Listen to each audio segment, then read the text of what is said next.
नमस्कार, आप देख रहे हैं भी न्यूज इंडिया। बता दूं कि इस समय हमारी मौजूदगी है जखनिया विधानसभा में। जखनिया विधानसभा से हमेशा चर्चा के विषय में बने रहते हैं बेदी राम जी। सबसे पहले स्वागत है सर आपका। आपको बहुत बहुत धन्यवाद। आपको चैनल को बहुत बहुत धन्यवाद जी। देखा जाए तो त्रिस्तरीय चुनाव का डेट भी कुछ लगभग अंदाजा लगाया जा रहा है और इसको लेकर तैयारी भी चल रही है। पार्टी का मिशन क्या है और तैयारी अब किस हिसाब से धरातल पे चल रहा है? जो रणनीति के अनुसार हमारे जो राष्ट्रीय अध्यक्ष हैं और राष्ट्रीय प्रमुख महासचिव हैं डॉक्टर अरविंद राजभर जी, उनके निर्देशन पर पूरी त्रिस्तरीय चुनाव के लिए और हर गांव-गांव, मोहल्ले तैयारी अच्छी चल रही है और त्रिस्तरीय चुनाव में हम लोगों का परफॉर्मेंस बहुत अच्छा रहेगा।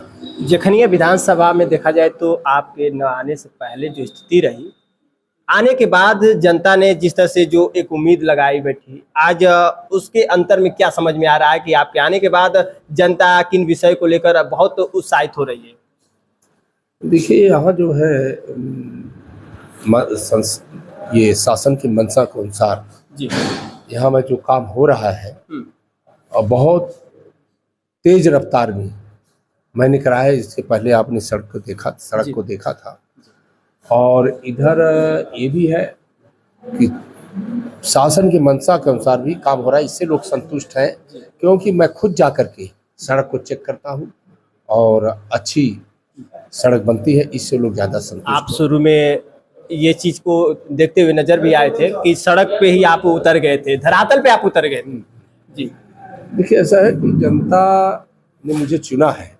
जनता जहाँ बुलाएगी कि यहाँ इस तरह से भ्रष्टाचार हो रहा है जी, और खासकर ज़्यादातर सड़क में ही भ्रष्टाचार होता था, तो उन्होंने जब बुलाया गांव वालों ने तो मैं गया, तो वहाँ देखा तो जिस तरह की सड़क बननी चाहिए उस तरह की नहीं बन रही थी। तो कुछ मुझसे ठेकेदार ने हाथ टक किया, उस पर मैंने तुरंत उसको सड़क को उखाड़ा और दिखाया कि देखो सड़क कितनी खराब है। उस जो वो सरकार तक बात पहुंची और यहाँ तक कि डीएम महोदया ने, जिलाधिकारी महोदया ने उस जो फर्म था उसको ब्लैक लिस्ट करते हुए एफआईआर दी। मजबूर हो जाना पड़ता है कि अगर काम खराब हो रहा है तो उसको तुरंत रोको। लगता है कि जनता ने जो चुनी, जनता ने जिस विचारधारा से जो अपनाया, धरातल पे हमको खड़ा किया, उनकी मंशा को, उनकी इच्छा को पूरा करना भी चाहिए। हाँ, अगर जिस उम्मीद से जनता ने मुझे चुना है, उम्मीद और विश्वास से, तो हम पूरा प्रयास कर रहे हैं कि उनकी उम्मीदों पर खरा उतरने का प्रयास करें। अब जनता के हिसाब से देखने के बाद क्या लग रहा है कि अभी भी जनता में समय देने के कुछ अवसर बचे हैं और आगामी जो है वक्त में भी जनता के साथ खड़ा रहना है? हम जनता के साथ हर वक्त खड़े हैं जी, चाहे जब आधी रात को भी मेरा फ़ोन खुला रहता है, जब भी जिसकी आवश्यकता रहती है मुझे याद करता है, उनके लिए मैं हरदम तैयार रहता हूँ। मतलब विकास कार्यों के साथ आप भी जनता को जोड़ लिए हैं अपने साथ? पूरा जनता सब ज़्यादातर। अब देखिए, आप ही देखिए कि सपा और बसपा छोड़ कर के लोग मेरे पास आ रहे हैं, मेरी पार्टी में भारतीय समाज पार्टी में आ रहे हैं। तो इसका कारण ये है कि हमारे राष्ट्रीय अध्यक्ष जो है, जो उनकी सोच है, उनके जो कार्य हैं, उससे प्रभावित होके आ रहे हैं कि जिस समाज को कोई पूछता नहीं था, हमारे नेता ने उनकी गिनती कराने का प्रयास किया और आज तक जिस समाज को नहीं कोई जानता था, उन लोग पहचानने लगे कि ये भी कास्ट, ये भी जात कोई होती है। आपके नेता का दावा है कि बिहार में पूरे 29 सीटों पे चुनाव लड़ा जाएगा, दमदारी से लड़ा जाएगा। बिहार में सुहेलदेव भारतीय समाज पार्टी का जनाधार बहुत ज़्यादा है। पहले लोग वहाँ वोट ले लेते थे और कोई जानता ही नहीं था।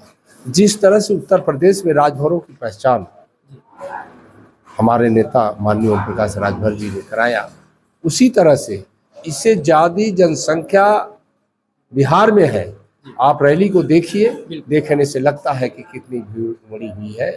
तो अब तो पता चल जाएगा सबको कि कितने राजभर वहाँ है, रजवाड़ कितने, सभी की है।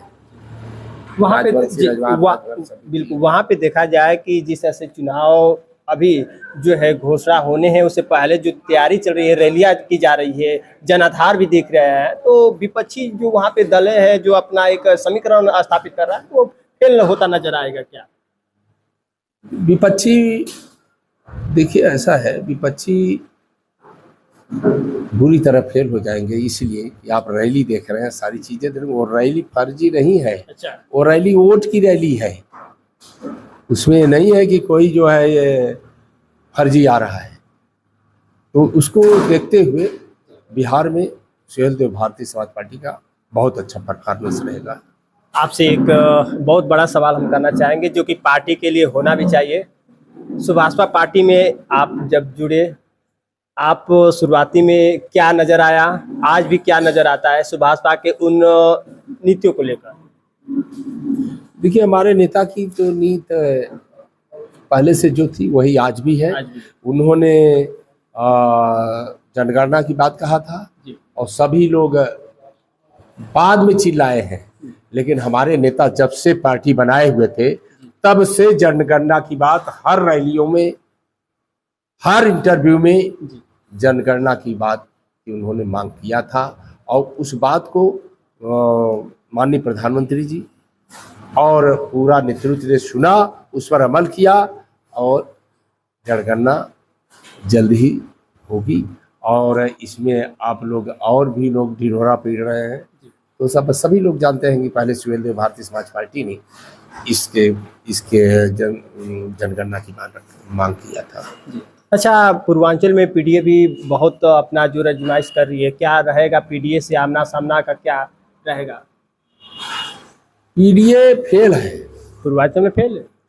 पूर्वांचल में फेल है क्या? जहां भी है फेल है। अच्छा, पूर्वांचल या मैं बता रहा हूँ पूरे प्रदेश में फेल है। आप बताइए पीडीए कैसे सक्सेस होगी? कैसे, किस आधार पर आप बतियाएंगे? आप बताइए कि जो गेस्ट हाउस कांड बहन जी का आपने सुना, पूरा मैं गहराई से नहीं जाना चाहता। जी बिल्कुल। कौन से गुंडे आए थे? वो समाजवादी पार्टी के गुंडे थे। और प्रमोशन में आरक्षण किसने बंद किया?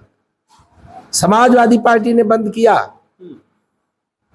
जो ठेकेदारी में आरक्षण था, समाजवादी पार्टी ने बंद किया। जो जिलों के नाम, संस्थाओं के नाम दलित महापुरुषों के नाम से था, उसको समाजवादी पार्टी ने बंद किया। फिर कैसे दलित जुड़ जाएंगे? नहीं, आज भी कहते हैं कि ये सरकारें सिर्फ जो है पुराने बातों को लेकर कहीं ना कहीं बड़े स्तर के लोगों को नाम लेकर और राजनीतिक स्तर कर रही है। चाहे किसी का भी नाम ले, सारी चीज को वो जानते हैं, पब्लिक जानती है, सारे दलित जानते हैं कि पहले क्या हुआ है। प्रमोशन में आरक्षण जिसमें बंद किए थे, लाखों लोग प्रभावित थे, 2 लाख लोग प्रभावित हुए थे। उसमें कितने ने नौकरी छोड़ दिया, कितनों ने आत्महत्या कर लिया और कितने के परिवार बर्बाद हो गए। उस चीज को यह दलित समाज भूलेगा नहीं, दलित समाज को यह याद है। अब पूर्वांचल में पूरी तरह ये पीला गमछा पूरी एनडीए के साथ ये लहराता नजर आएगा। हाँ, ये सदैव एनडीए के साथ अभी है और रहेंगे। मतलब पूरा ये 27 चुनाव भी मतलब एनडीए के साथ चलेगा। एनडीए के साथ। बहुत लोग का ये भी आंकड़ा है कि बहन जी की तरफ ये नजर भी नहीं। हमारे नेता का तो यही कहना है जी कि हम लोग एनडीए के साथ रहेंगे और अभी एनडीए के साथ रहेंगे और भविष्य में रहेंगे भी। और जो भी सीटें होगी वो पूरी सीटों पे पूरे दावे किया जा रहा है, पूरी सीटें पे कब्जा किया जाएगा। सीटों की बात हमारा शीर्ष नेतृत्व माननीय हमारे नेता ओम प्रकाश राजभर और डॉक्टर अरविंद राजभर जी जो राष्ट्रीय प्रमुख महासचिव हैं, वो शीर्ष नेतृत्व के लोग ही ये सीटों के बंटवारे के बारे में बात करेंगे। इसका जवाब उन्हीं से पूछिएगा। चलिए, हमारे साथ बेदीराम जी थे, इनका काफी बयान सुर्खियों में रहता है। और जैसा कि आपको बता दूं कि विधानसभा जखनिया में जिस तरह से इनका परचम लहरा है, साथियों सुभाषपा में अगर ओम प्रकाश राजभर के बाद अगर किसी विधायक का नाम आता है तो बेदीराम जी का आता है। खास हमारे साथ जुड़े रहे और इस अपडेट के साथ आपने देखा लाइव तस्वीरें भी न्यूज़ पे बिजनेस कुमार के साथ। नमस्कार।